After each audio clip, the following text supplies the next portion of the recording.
membahas suatu hal yang sangat penting di dunia hukum, yaitu syarat dan juga pelaksanaan dari perjanjian. Nah, teman-teman sendiri tahu bahwa perjanjian itu dasar dari hampir semua transaksi bisnis atau bahkan dalam kehidupan sehari-hari. Nah, untuk selanjutnya di sini saya ada mengundang 3 narasumber yang ingin saya tanyakan terkait materi ini. Untuk narasumber pertama, silakan.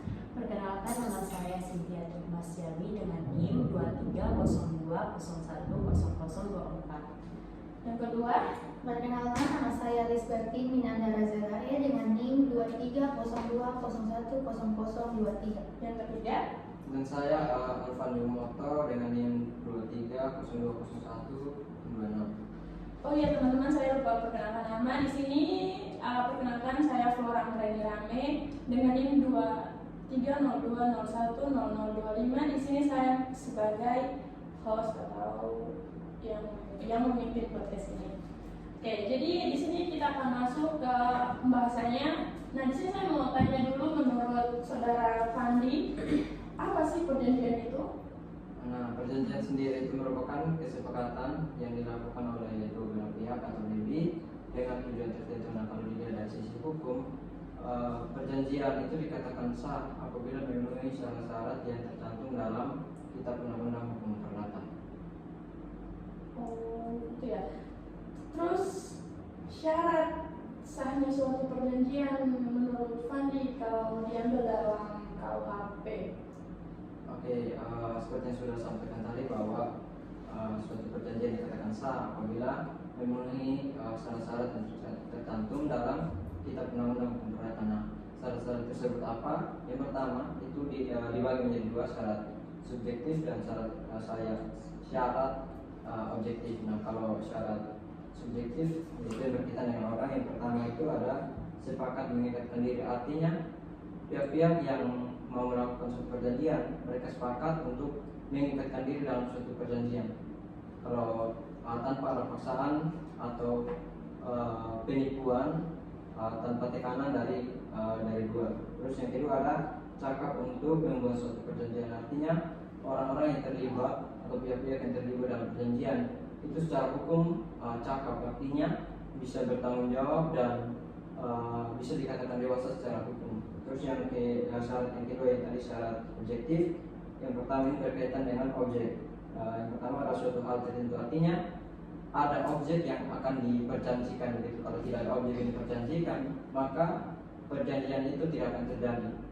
Terus yang syarat yang kedua adalah suatu sebab yang halal, artinya objek yang diperjanjikan itu merupakan objek yang halal, bukan seperti kalau narkoba itu akan terjadi perjanjian yang tidak sah begitu, karena itu bertentangan dengan syarat yang keempatnya itu suatu sebab yang halal, maka perjanjian itu tidak sah.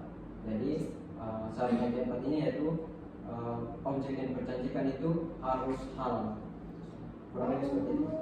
Jadi dalam suatu perjanjian itu, ketika perjanjian itu dikatakan berhasil, maka perjanjian itu harus memenuhi 4 syarat Ya, tersebut. betul. Oke, terima kasih. Terus di sini saya juga mau tanya kepada saudara Nanda, menurut saudara ada beberapa jenis batal dan juga pembatalan dalam suatu perjanjian. Baik, menurut saya jenis-jenis batal dan pembatalan dalam perjanjian ada 4. Yang pertama ada batal, yang kedua ada pembatalan, yang ketiga ada batal demi hukum, dan yang keempat ada batal karena kehendak. Jadi yang pertama tuh batal. Batal tuh perjanjian batal sejak awal itu karena cacat hukum atau tidak sah. Terus yang kedua ada pembatalan. Pembatalan tuh perjanjian awalnya tuh sah, tetapi dibatalkan karena ada alasan tertentu. Terus yang ketiga ada batal demi hukum. Kalau batal demi hukum, perjanjian batal karena melanggar hukum atau seperti perjanjian melawan hukum begitu. Terus yang keempat ada pembatalan karena kehendak. Jadi di sini pembatalan karena kehendak itu karena salah satu pihak atau kedua pihak tidak memiliki kehendak yang bebas dan sesungguhnya. Oke. dalam suatu perjanjian kan tadi teman sempat singgung kalau perjanjian tersebut dapat batal. Nah, di sini saya mau tanya akibat hukum batal dan juga pembatalan perjanjian itu seperti apa? Coba bisa jelaskan. Ada yang perjanjian tidak berlaku, jadi perjanjian yang batal atau dibatalkan dianggap tidak pernah ada sejak awal. Jadi kayak misalnya ketong kasih batal perjanjian buat perjanjian, tapi itu perjanjian tidak berlaku begitu karena kasih batal dari awal. Jadi kayak tidak dianggap, tidak pernah ada begitu. Terus ada yang pengembalian barang, ada kompensasi kerugian, ada sanksi hukum. Jadi pihak-pihak yang telah menerima barang itu harus kembalikan kepada pihak yang memberikan barang. Jadi kompensasi kerugian itu kayak pihak yang dirugikan tuh bisa minta ganti rugi begitu dari pihak yang merugikan. Iya, dari pihak yang menyebabkan kerugian. Terus yang keempat tuh ada sanksi hukum. Sanksi hukum bagi pihak yang melakukan pembatalan secara tidak sah atau sepihak. Jadi kayak misalnya ada buat perjanjian begitu tapi kayak dapat kas batal sepihak begitu, itu bisa dikenakan sanksi hukum. Dari yang tadi Anda sudah jelaskan, kan tadi Kalau mana Anda sih, Flo? Kalau mana Anda sih?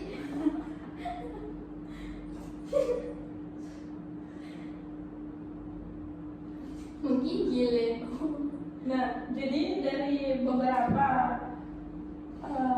jenis pembatalan dan juga akibat hukum pasti ada proses hukum dalam pembatalan perjanjian tersebut. Nah, di sini saya mau tanya kepada Saudara Tia, coba Saudara Tia bisa jelaskan bagaimana sih proses hukum dalam pembatalan perjanjian? Di sini teman ketahui ada proses hukum pembatalan perjanjian yang di sini terbagi menjadi 4, yaitu yang pertama permohonan pembatalan, pembuktian, pemutusan pengadilan, dan eksekusi putusan. Dan di sini apa itu permohonan pembatalan? Pihak yang membatalkan perjanjian mengajukan permohonan kepada pengadilan. Nah, kemudian pembuktian. Apa itu pembuktian?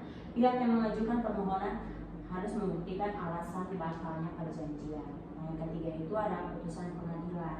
Nah, pengadilan memutuskan apakah perjanjian dilakukan atau tidak. Nah, terus yang keempat eksekusi keputusan. Di sini jika perjanjian dibatalkan, putusan pengadilan dapat dieksekusi. Oke, jadi dari penjelasan yang tadi kan penjelasan semua terkait dengan syarat sahnya suatu perjanjian. Nah, di sini saya juga mau bertanya tentang bagaimana sih pelaksanaan dalam suatu perjanjian itu. Nah, pelaksanaan perjanjian itu adalah proses di mana pihak menjalankan kewajiban dan haknya sesuai dengan isi perjanjian telah disepakati. Nah, di sini pelaksanaan perjanjian harus dilakukan dengan itikat baik dengan ketentuan hukum yang berlaku. Nah, di sini ada beberapa tahap, yaitu yang pertama itu ada tahap awal, yang kedua kedatangan perjanjian, yang ketiga pelaksanaan kewajiban, dan keempat itu penentuan hak. Nah, apa itu tahap awal? Jadi persiapan dan negosiasi untuk mencapai kesepakatan. Yang kedua, penandatanganan perjanjian itu formalisasi perjanjian yang mengikat secara hukum. Yang ketiga, pelaksanaan kewajiban. Jadi para pihak menjalankan kewajiban sesuai dengan isi perjanjian. Yang keempat itu ada pemenuhan hak. Nah, para pihak mendapat hak yang telah disepakati. Oh, jadi intinya perjanjian itu sangat tergantung kepada niat baik dan juga pemahaman antara pihak-pihak yang terlibat ya.